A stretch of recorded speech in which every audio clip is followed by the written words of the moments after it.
Hey traders, welcome to Charts and Coffee.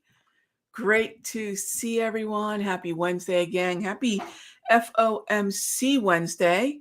Definitely preparing for the shenanigans and fireworks that will be accompanied with today's announcement. And let's take a look at the mood of the market as we prepare for whatever it is they're going to do and whatever it is they're going to say. All we can do, gang, so there's two games always being played. One is speculation about what they're going to say and placing trades based upon that. So sort of pre-positioning. And the other one is sort of a mindset of reacting, counter-punching, and looking what is already discounted. Because remember, gang, it's not the 3/4 point hike or the full point hike alone that is going to move the market. It's the notion of we've already discounted one of those scenarios, and were we right or were we wrong? And by how much? That's the same thing for FOMC. It's the same for any hot zone. So where do we sit, right? Where do we sit? 82% probability. By the way, once we cross over the 80% threshold, I would presume that is fully discounted. It's the most widely accepted, anticipated result. That means a 3/4 of a point hike is not surprising to the market. We expected it. It's been priced in. The full point is down at a mere 18%. We can see if that column on the right grows as we gets taller as we get closer to 2 p.m. And if that does happen, equities will sell off. If the column on the left, the 300 to 325, which by the way, those are basis points, BPS, basis points. And if you put a decimal point between the 3 and the 0, and between the 3 and the 2, you have 3% and 3.25%, right? So that's how you can read that. Now, that's not the hike. That's where the rate will be once they do whatever they're going to do, okay? And that's what we've got right now going into the event. What an event it will be.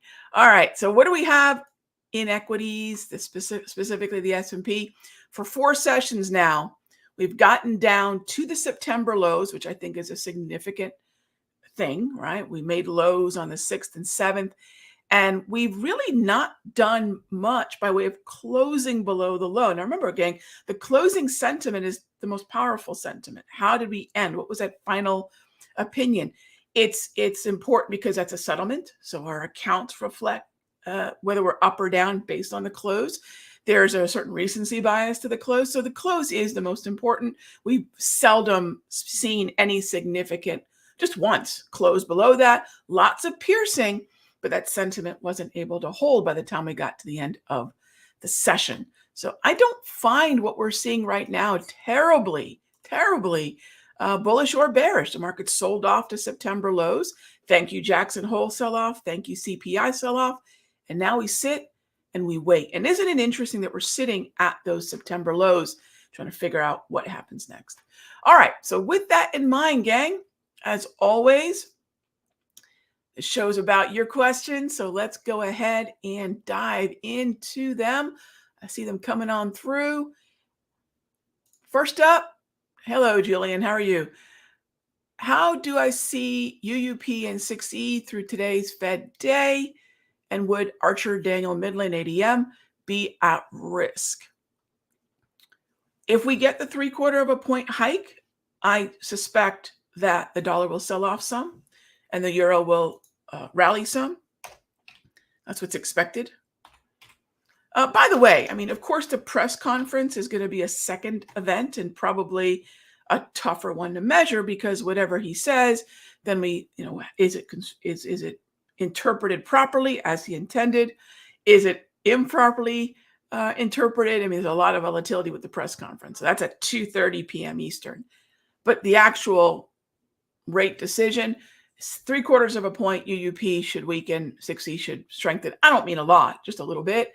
And as far as Archer Daniel Midland, I don't anticipate that we're going to have any issue. In fact, we're going to open up above 87, which is great. I want to see any kind of strength above 87. I'd like to see us get to 87.33, which was the high day before yesterday, and see if we can't get a follow through from that really great day. So, Julian, no, I feel pretty good about where we sit. Thank you for the question, and that's the way that I'll look at the Archer Daniel Midland position that we have in the Sector Secrets Mastery. Hey there, Furman. Yesterday in the free video, I mentioned a breach retreat. Where is the stop loss on a breach retreat? So there's a couple ways you can do it. And that video I cut mostly for, there's a few members that have emailed me, Mastery members and members of the Simpler community saying, Rob, could you explain the breach retreat? You didn't do it over summer. Why are you doing it now? And what the heck is it? So that's really what that was. And the stop can be a couple different things. It depends on Furman. If we have HPMR in play, the wave in play, do we have a trend? Do we not have a trend? So depending on those 3 criteria, I will have a stop in a different spot. But I will say the end all be all point of validity, right? That's another way that I phrase stop loss, because stop loss, well, frankly, doesn't mean much to us. It's very negotiable. The point of validity for a clearing range breach is the opposite end of the breach. That's not necessarily what we have to use, but that is the validity for the trade. All right, next up, MB. You know what? Let me try something here, gang. Because I wasn't sure if there's a way that I can, let's see. Can I move it so the questions don't block my head? Although who cares about my head? I was just curious if there was a way to do that. There's some very cool things I can do with this software. And apparently, I guess I can't. All right, no big deal. I was just curious. Okay. MVC, how are you? Good morning. Checked out last night's video. Thank you. Thank you for watching. Again, last night's video was really meant to fill in the gaps between a lot of people's questions about breach retreat. We did a lot of trades yesterday. We were short NASDAQ. We were short bonds. Yeah, we had a lot going on yesterday. What made me decide to start incorporating that again? Volume, and the fall trading season. Yeah, that's really it. Volume.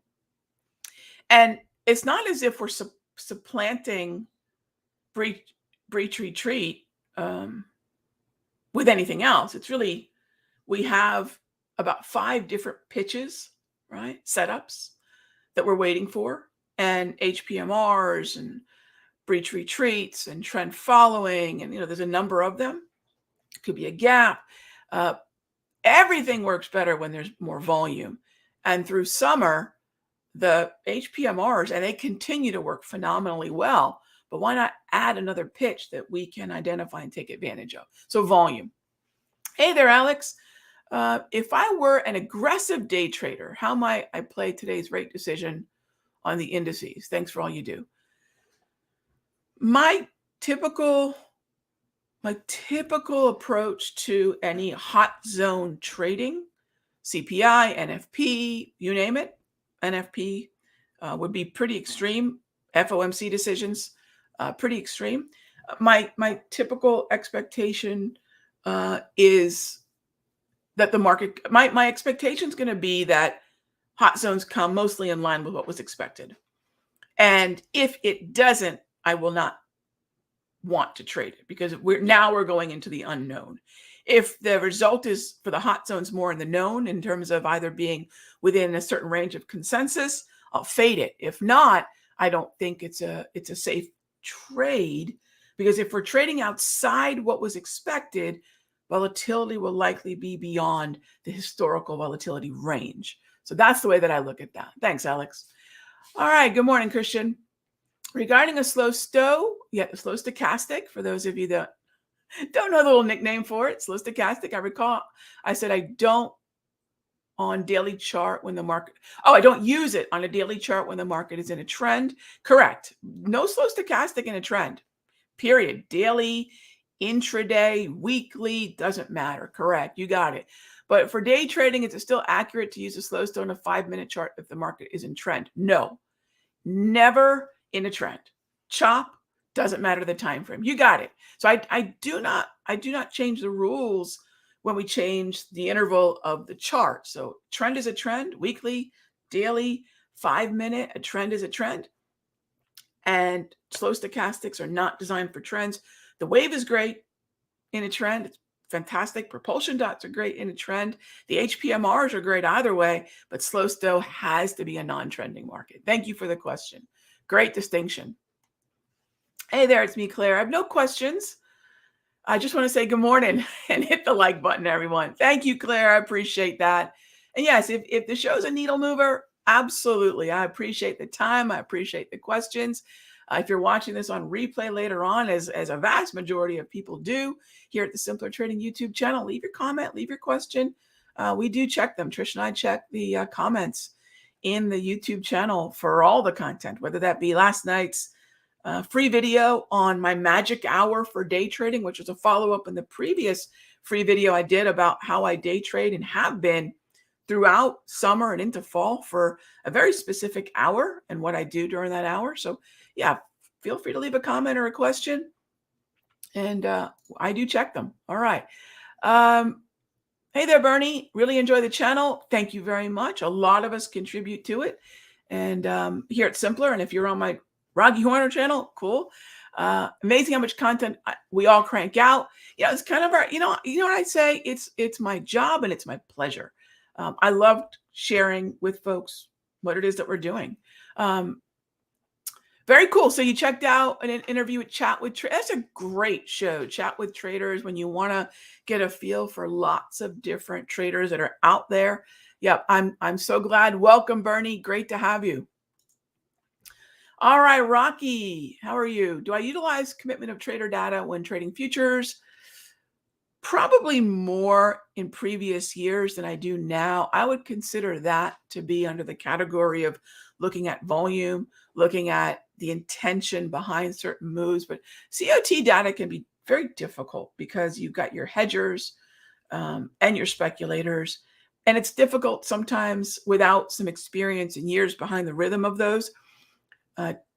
Around, the inception of a contract, the expiration of it, it can be a little inside baseball. And I do glance at it because I've been glancing at it for nearly 30 years. It's a tough thing to teach. So if you've got a good feel for it, Rocky, use it and kind of put it within the category of understanding sort of the commitment and the opinion behind the current moves. But I probably do less of it now than I have, not for really any specific reason. Really just at some point lacking the hours in the day. But it is helpful to look at. And you mentioned that ES seems to have a very bullish setup by chart and COT. So remember, a lot of the positioning and indices can be hedges. And it's a tricky thing to discern who is really net long versus who wants to hedge, say, a short book.